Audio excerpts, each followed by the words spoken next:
In 1940, the world learned a terrible new truth. The age of the infantryman was over. The age of the tank had begun. As the German blitzkrieg shattered France in just 6 weeks, the United States, watching from across the Atlantic, was forced into a horrifying realization. It was catastrophically unprepared for this new kind of war.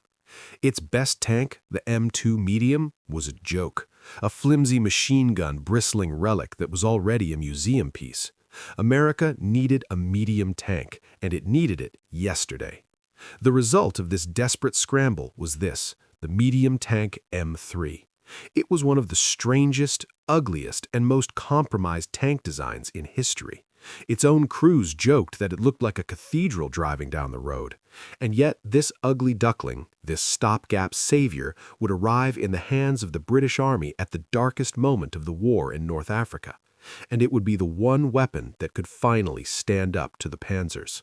This is the story of the M3 Lee and Grant, the awkward, ungainly, and utterly essential tank that held the line and gave the Allies the fighting chance they so desperately needed. To understand the M3's bizarre design, you have to understand the sheer panic of 1940. The U.S. Army, observing the war in Europe, knew its tank designs were a disaster. The M2 medium tank, their best effort, had thin vertical armor, and its main gun was a tiny 37mm cannon. It was hopelessly outclassed by the German Panzer IIIs and IVs. The Army knew it needed a tank armed with a 75mm cannon, a gun that could fire a potent, high-explosive shell for infantry support and still have enough power to take on enemy tanks. The problem was, American industry had never produced a tank turret capable of mounting a gun that large. Designing, testing, and tooling up for a brand new turret would take years, time the Allies simply didn't have.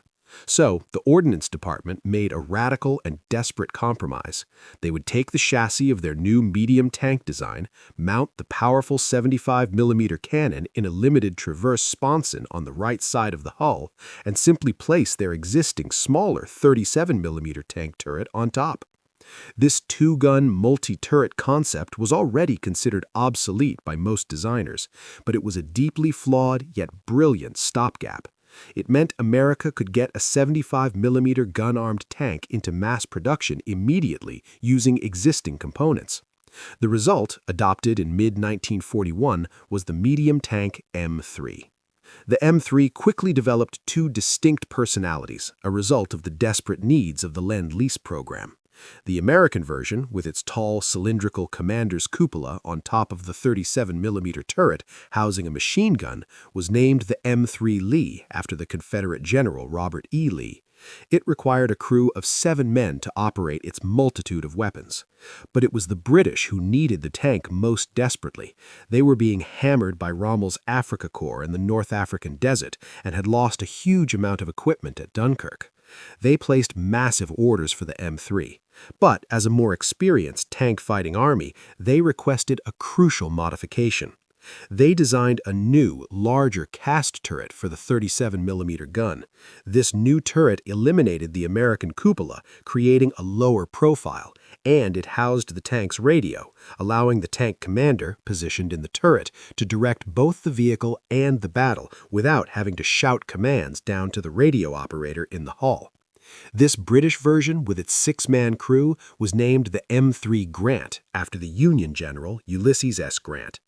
It was these M3 Grants that would arrive in the desert in 1942, just in time to face Rommel's greatest offensive. In May 1942, at the Battle of Gazala, the British 8th Army was on the verge of collapse.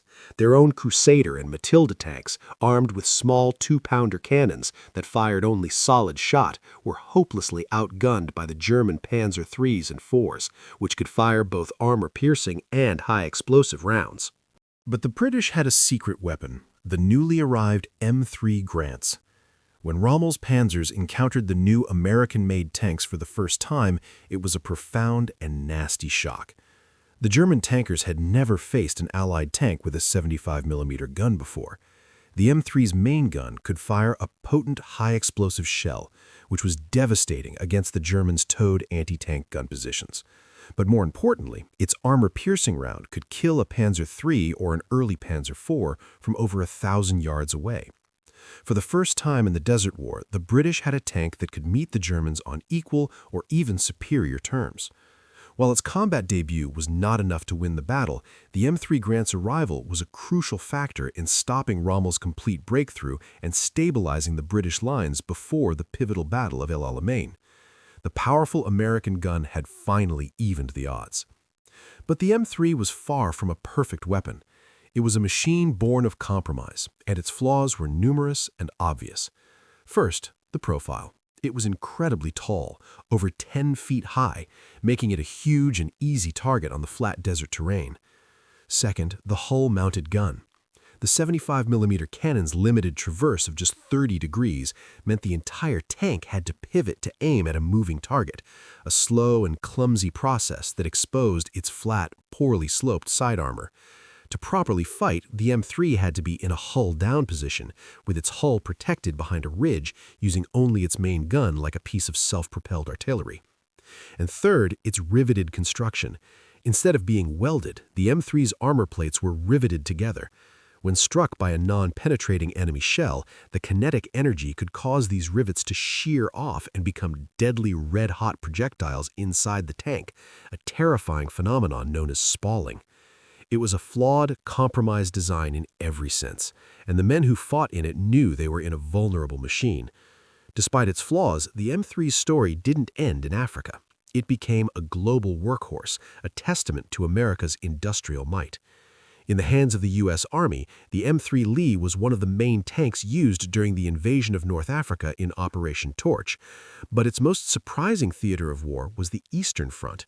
Through the Lend-Lease program, over 1,300 M3 Lees were sent to the Soviet Union. The Soviets, who were used to the simple, brilliant, and low-profile design of their T-34, were highly critical of the M3's many flaws. They nicknamed it the BM-7, or Grave for Seven Brothers. However, they praised its high-quality construction, its reliable radial engine, and most of all, its powerful and accurate 75mm gun. It played a crucial, if unsung, role in stopping the German advance in the Caucasus and at the pivotal Battle of Kursk in 1943. It even fought in the Pacific, where its 75mm high-explosive shell was highly effective against Japanese bunkers. In the hands of the British in the Burma campaign, it was one of the few tanks available that could take on Japanese armor. It was truly a global tank. The M3 Lee and Grant was never meant to be a war winner. It was a stopgap, a desperate solution to a desperate problem. By 1943, it was already being replaced in frontline American service by the far superior M4 Sherman, a tank whose own development was accelerated by the lessons learned from the M3's flawed but available design. And yet, for one crucial year, it was the right tank at the right time. It was the tank that gave the British a fighting chance against Rommel. It was the tank that put a reliable 75mm gun in the field when the Allies had nothing else. It was the ugly Duckling that held the line until the Swans could arrive. It was not a great tank, but it was a good enough tank. And in the dark days of 1942, good enough was the difference between defeat and victory. What do you think is the most underrated ugly Duckling weapon of World War II? Let us know in the comments below. And for more deep dives into the machines of war, be sure to like, subscribe, and hit the notification bell.